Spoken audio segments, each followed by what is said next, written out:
دارالفتہ Jamiatul الزیتون group میں مردان سے قاری سبحان اللہ صاحب نے سوال کیا ہے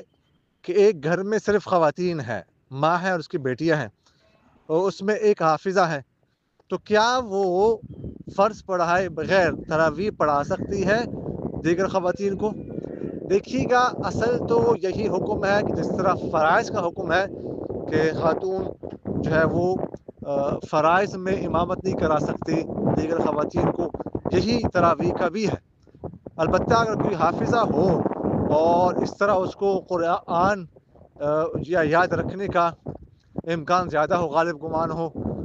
کہ اس طرح اگر وہ سنائے گی تو قرآن یاد رہے گا، تو اس صورت میں پھر اس بات کی گنجائش ہے کہ عشاء کی نماز تو نہ پڑھائے، البتہ تراویح پڑھا دے، اور تراویح اس طرح پڑھائے کہ وہ جو پڑھانے والی ہے بچی